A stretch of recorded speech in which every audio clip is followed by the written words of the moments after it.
Well, that was potentially one of the worst jobs I've done in a while.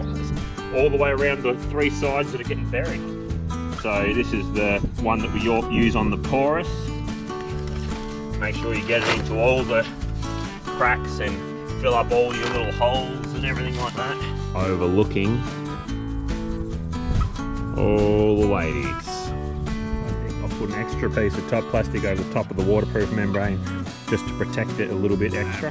So now that we've got our geofabric down over the top and then it goes up the wall as well, we can start, we've put in our slotted pipe.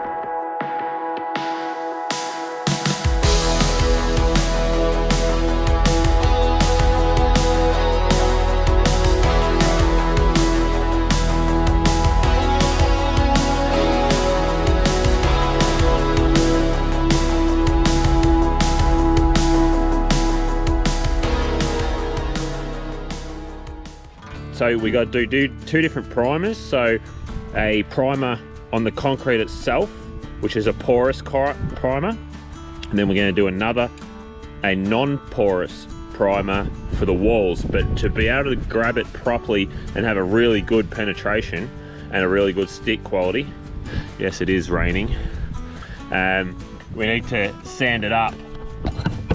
So we need, once we just grab the, I'll run back over it with sandpaper, but we just run a like a bit of a disc just to take a bit of that shine off. So just basically take a bit of that shine off so it doesn't make it slippery. So you can see that there's got a little bit of a grit to it, so that when we prime that and then we waterproof over the top of it, we know that it's going to solidly hold on to that wall and we're not going to compromise the waterproofing membrane when we go backfill. So as you can see, I've scuffed up nearly 300 mil. Next thing to do is get your, so this is a non-porous primer, which will go on the wall, and then we'll use the porous primer, which is just basically a little bit of a sealer and something for the membrane to stick to.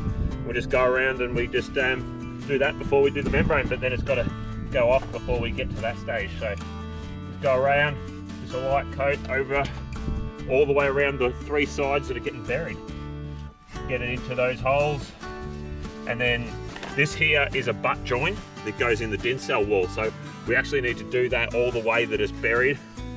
There'll be cladding coming down the outside of this wall that'll go down to ground level, and then we'll backfill up to that level. So we basically need to waterproof up that as well. So we also run this up to wherever's getting buried as well. So work our way around all 3 sides that are getting buried, and anything that's getting buried in the joints. But all these normal joins that are in the actual Dincel itself, they're all guaranteed waterproof and engineered watertight after it's full of concrete. So you don't have to do those, just your joints. So should be pretty good. Rain keeps coming in. And yes, it is a mess in here. And I made a site hut. Big enough veranda to sit under if it's raining, because the weather's coming in from this way. So yes, all secondhand materials. Took me literally 10 minutes to make out of all the offcuts from some of the bracing. Now I can keep all my tools and stuff like that dry, and I don't have to keep moving it back over to the car. So this is the one that we use on the porous. So yeah, this is what we use when it's not a finish like your PVC, so that it can absorb it. So this is the primer for that. Make sure that the concrete's all fairly clean around down the edges. So the porous is done all the way around. I think I've got some in my beard. Well, that's always a positive. Oh, that feels better. A lot cleaner. I have to admit, it does feel better. But I'd be lying if I said that I probably was doing it for myself, but it's really just to keep my wife happy. But a clean job site's a safe job site, they do say, and I definitely wanted it cleaner than it was, but yeah, give this a press. Time to move downstairs the dischargeation station. This is a toilet that I've probably explained in one of my previous videos, but it's plumbed straight into the mains, so it's nice and light. Don't have to do any cleaning or maintenance on this apart from hooking water up. Perfect little toilet unit. Alright, time to do the waterproof membrane. So coat 1 will be right into that seam in the join, and then we put a coat in, and then we fold the jointing compound, like the fabric, in so that it creates a bit of a base right up here and through there. And then we just keep going around for coat 1, then we'll go over the entire lot and fold it right down over the edge on coat 2. Make sure you get it into all the cracks and fill up all your little holes and everything like that.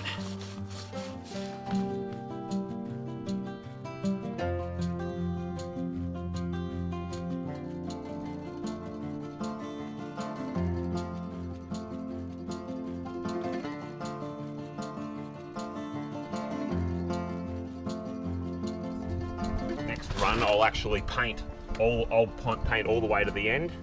Then that way, when I go back over it, I'm just rolling it straight in all the way in full length, and I can cut it on the corner. That way I'm not trying to roll it just piece by piece. I'll actually do it all in one go. So once we got the fabric on, do a nice generous coat over the top.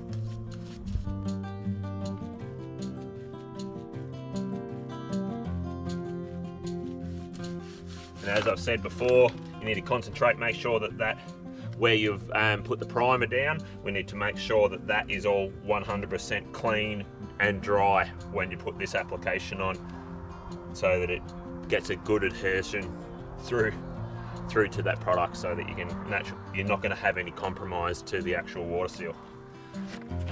And this is the stage that I should have applied a long sleeve shirt or some protective gear for my arms and legs. Well, that was potentially one of the worst jobs I've done in a while. Like, even though it's a nice day, that tar paint is going to be really hard to get off. That was through the gloves that I had. They're the gum boots. So I got quite slushy at the back. Biggest problem is, once that tar paint, the waterproof, starts going off, it gets really sticky, which means everything you touch, the walls start fucking getting all dirt on them, your boots get muddier, sticky, and then you get and then your gloves are sticking to the paintbrush and sticking to everything. So it's time to wash up and get ready for another coat in a few hours. Wow, that was crap. I couldn't even take the gloves off. That's how sticky they got this time. Couldn't even take that's the brush. Couldn't even take the glove off. It stuck to it that much, and even onto the bucket.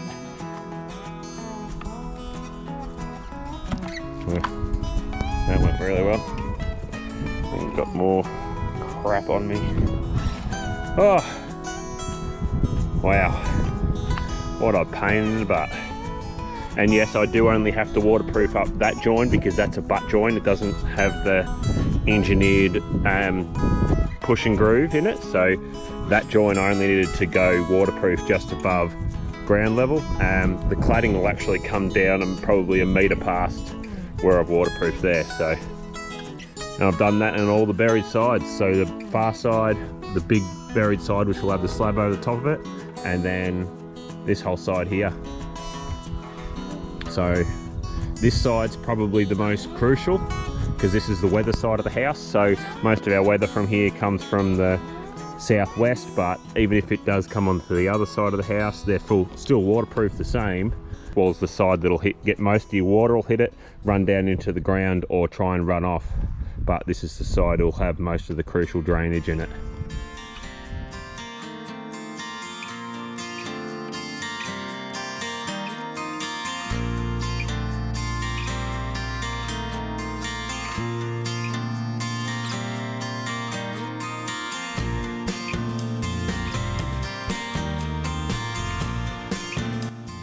So these walls are approximately 3 meters high to there, which is the bottom of my floor height. Can you imagine going still another 8 meters higher than that is going to be the top of my ridge, and high rate ceilings through the top, big open windows in these sections here all the way across, and a little entertainment area at the front overlooking all the ladies.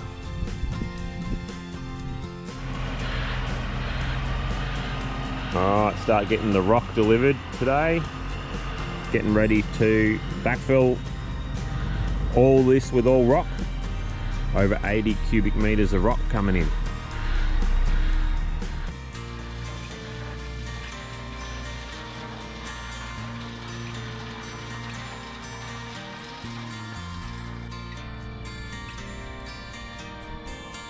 So we've got the plastic that comes out under the slab tucked up underneath behind the top plastic. I'll put an extra piece of top plastic over the top of the waterproof membrane just to protect it a little bit extra.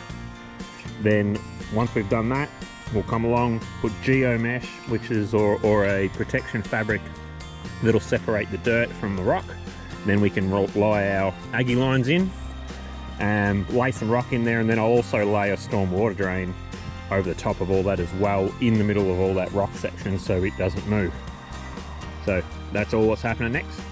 Let's go.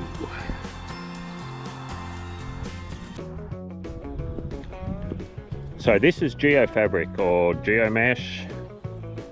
Basically it's a thick like fabric product that's really quite thick and really soft, but it's all woven together. A bit hard to see, but essentially this is what the membrane will be between the ground and the rock, so that the rock doesn't go through it, and then it also keeps a barrier between, so that the mud and the dirt and the clay doesn't get through into the rock and compromise and block up all the drains for around the basement. So this morning we've installed the two, what I'm going to call a riser pit. So we're going to put a bit of a concrete base in the bottom of these. This is 225 storm water grade pipe, which I'll concrete in, and we'll leave these braces in it while we backfill. Yesterday we did all the plastic up over to protect all that waterproof membrane down the bottom. The next thing is this geomesh or geofabric, which goes down and lines up and around the base, stop all the mud and everything getting into the rock like I just discussed.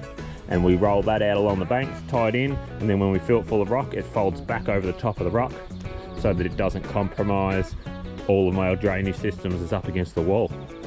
And then all of our drainage, so our aggie lines, which is your slotted pipe, will get cut into these sections here and go from there, and they'll be able to have access down your drain.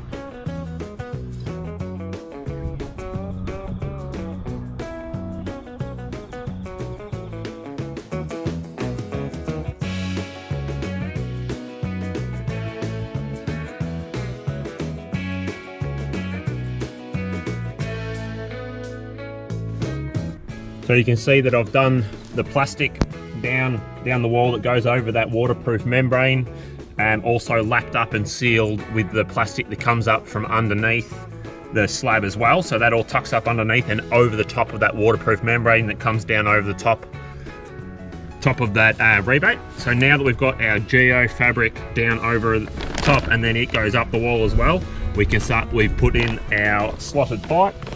So prior to this, I did dig out this and leaving some high spots so that where this sits, it's got, in this case, you can put it level in.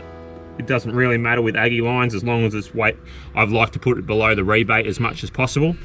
So this pipe here will have a little bit of fall to the outside from this pit area. Same for the other two sides as well. So there's 3 sides that are getting buried. So those 3 sides will have aggie line in them, and rock will come up to about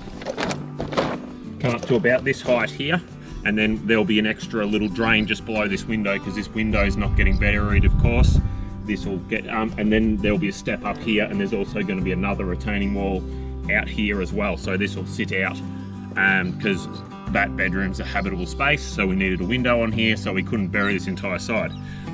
Aggie line sits in, so we'll sit that in a position, mark where that's going to go into that pit. So we mark that, make sure that it's at the right height, slide that out of the way.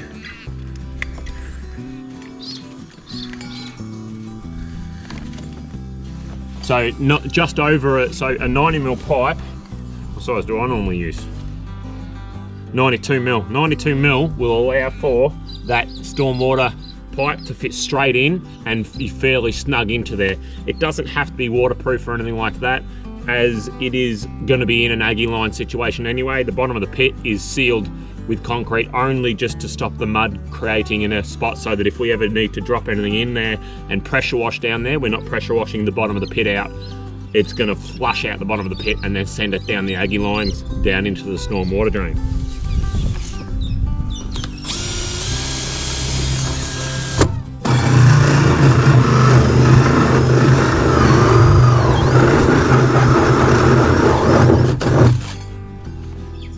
Now that I've got that hole in there, what I'm going to do now is I'll actually pour concrete into the top of that riser pit, and then I'll be able to fit my hand into that hole just to be able to level out that little bit of concrete in there and smooth it off in there before it sets. Then we can go ahead and push in that stormwater drain, fill in the rest of this side with rock, and then just keep working our way around.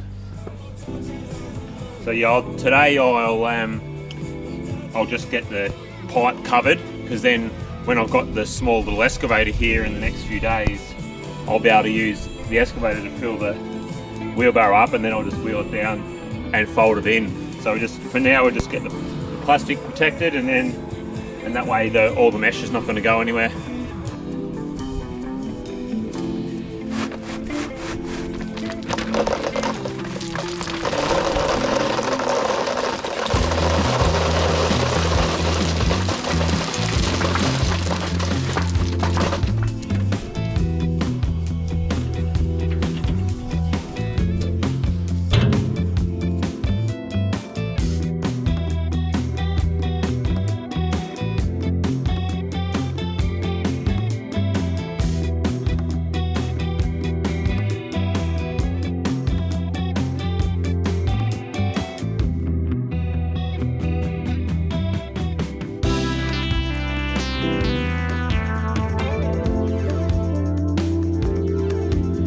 So you can see here, I'll do all these joins afterwards. So see down the bottom, we've got the Aggie line, which has all got geofabric all the way around it, and the waterproofer all the way up against the wall.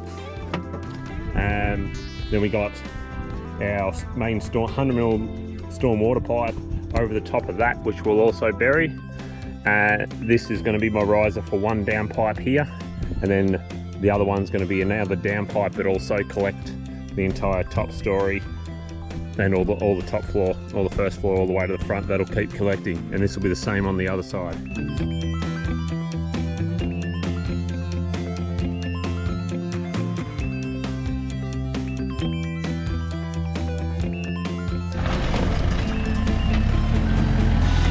So you got the rock starting to go in.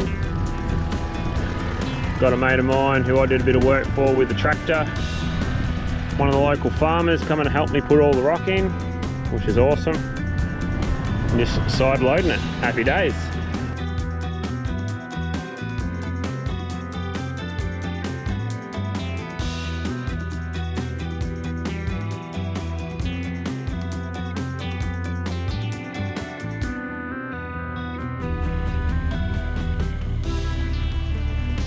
She's slow going. Little 1.7 tonners. These buckets are only about not even 3/4 of a wheelbarrow.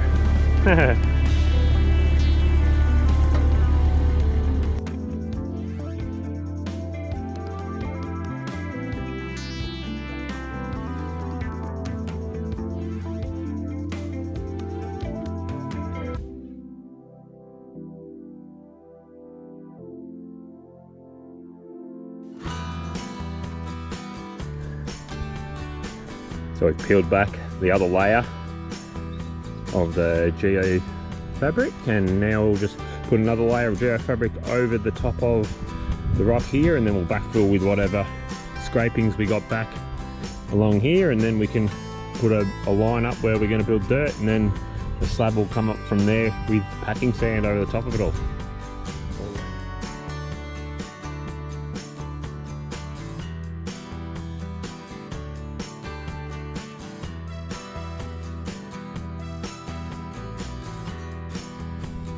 Just got to cover up a little bit there.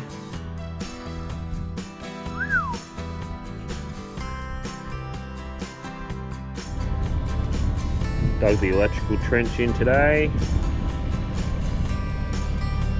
We put this welded pole in, so we'll feed through the bottom of that pole there. We'll feed the wires and everything. The electrician's coming Monday. AMG Electrical, an old mate of mine who I used to work with a fair bit, is on site today doing my electrical run-in. So we've got all the power on. Once the slab's on, we'll have power straight away because there's a little bit of delay on power connection at the moment. So this is one of the trades that I am not licensed in, that I naturally need to get a professional in to do all your power. So 3-phase power in from the under buried mains, and then with the other bit, Andrew. I've got the NBN going in too. Lovely strip earth for your safety. And might chuck in a few conduits for you too, man. We're nice. Better be safe than sorry. Yeah. Plan for the future. So 3-phase all the way to the box of the main shed area. That way we can have power on. We don't have to worry about delays later on. And that way, as soon as this top slab's poured, we can just straight away start welding up the top frame. Don't have to wait for any power to be connected later on. That's the beauty. Let's get it done. Yo. If you want to keep tabs on upcoming builds, for instance, our pier holes and our slab prep for the top floor level, please hit like, leave me a comment, and subscribe to my channel. If you got any questions throughout my build videos, guys, don't hesitate to ask. I'm more than happy to answer any questions throughout the build process. Looking forward to releasing the next episode for you guys through the series of this build. So enjoy, guys.